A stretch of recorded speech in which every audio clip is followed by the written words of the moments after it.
আসসালামু আলাইকুম। প্রথমে বলি যে এত বড় একটা জায়গায় কথা বলার যোগ্যতা আমার নেই।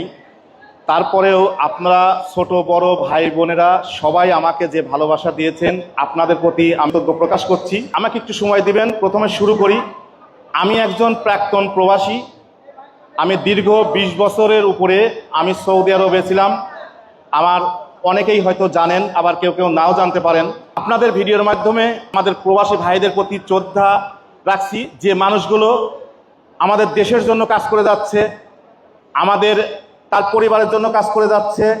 আমি চাই যে এই রকম স্টেজে বাংলাদেশে বিভিন্ন জায়গায় বড় বড় অনুষ্ঠান হয়, সেই সব জায়গায় আমাদের প্রবাসী ভাইদেরকে একটু হলেও যেন স্মরণ করে। এটা আমি আশা রাখবো সবার কাছে। আমার মন থেকে আমি মানুষের জন্য কাজ করি। আমি টাকা ইনকাম করব এই জিনিসে আমি কাজ করি না। একটা অসহায় মানুষের কাছে যখন যাই, তার ওইটা দেখে আমি ফেলে আসতে পারি না। আমার মাথার মধ্যে তখন ঢুকে যায় যে এর জন্য আমি কি করতে পারি। তার একটা ভ্যান কিনে দেওয়ার দরকার, এই ভ্যানটা আমি কিভাবে কিনে দেবো। তার একটা ঘর করে দেওয়ার দরকার, এই ঘরটা আমি কিভাবে করে দেবো। অলরেডি চকসাতে আনি আমার একটা ঘরের কাজ শুরু হবে। আজকে হওয়ার কথা ছিল, এই প্রোগ্রামের জন্য হয় নাই। কাল বা পরশু দিন থেকে অলরেডি একটা ঘর হবে। রাসেল মিয়াকে ভুল চিকিৎসা করার কারণে চারটা বার অপারেশন করার পর ভুল চিকিৎসা করার কারণে মারা গেছে। তার 3টা এতিম ছেলে মেয়ে ফেলে রেখে গেছে। আমাদের বাংলাদেশে হাজারো কোটিপতি আছে, কই তারা তো খবর নেয় না।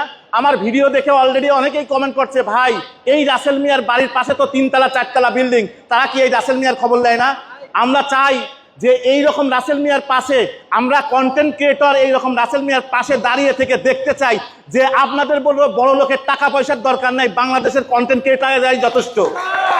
সামনের দিনগুলোতে ইনশাল্লাহ বাংলাদেশের কন্টেন্ট ক্রিয়েটররা এমনভাবে মানবিক কাজে ঝাঁপিয়ে পড়বে, রাস্তাঘাটে আর এই অসহায় মানুষের খোঁজ পাওয়া যাবে না ইনশাল্লাহ। আমরা এটাই চাই।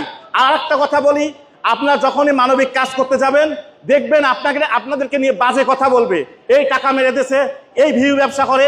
তখন রাতের বেলা নিজেকে রিফ্রেশ করবেন যে আমি কারোর অর্থ কারোর আমানত খেয়ানত করেছি কিনা। নিজেকে রিফ্রেশ করে দেখবেন যে না আমি ঠিক আছি। যখন দেখবেন আপনি ঠিক আছেন, কারোর কথা পরোয়া না করে মানবিক কাজে ঝাঁপিয়ে পড়বেন সবাই। এটা আমার পক্ষ থেকে আপনাদের কাছে অনুরোধ থাকবে।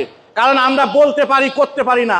একটা রাস্তায় অসহায় মানুষ কখনো দেখবেন না যে একটা পয়সাওয়ালা মানুষ 100 টাকা 500 টাকার নোট ধরিয়ে দিয়ে গেছে, কিন্তু আমাদের বর্তমান প্রজন্ম, বর্তমান কন্টেন্ট ক্রিয়েটররা তাদের হাতের মধ্যে 500, 1000, 5000, 10,000 টাকা ধরিয়ে দিয়ে যাচ্ছে। তারা কয় টাকাই বা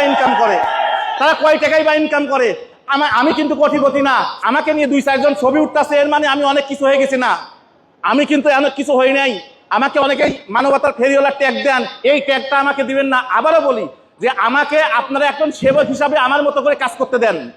আমি আমার মতো মনে করে আমার জায়গা থেকে আমার অর্থায়নে যেভাবে কাজ করে যাচ্ছি এভাবে কাজ করতে দেন।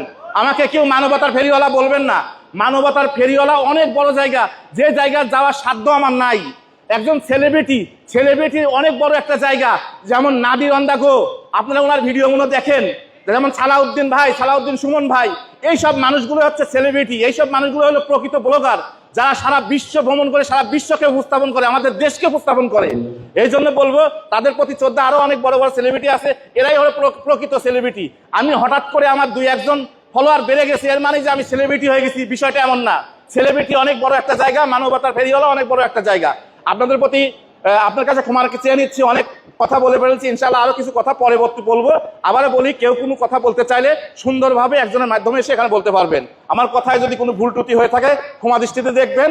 সবাই কেমন লাগতেছে সবার? ইনশাআল্লাহ সবাই মিলে মিশে আমাদের পাবনাকে সারা বিশ্বের কাছে উপস্থাপন করব। রাজি আছেন তো? ইনশাআল্লাহ। সবাইকে ধন্যবাদ। আসসালামু আলাইকুম।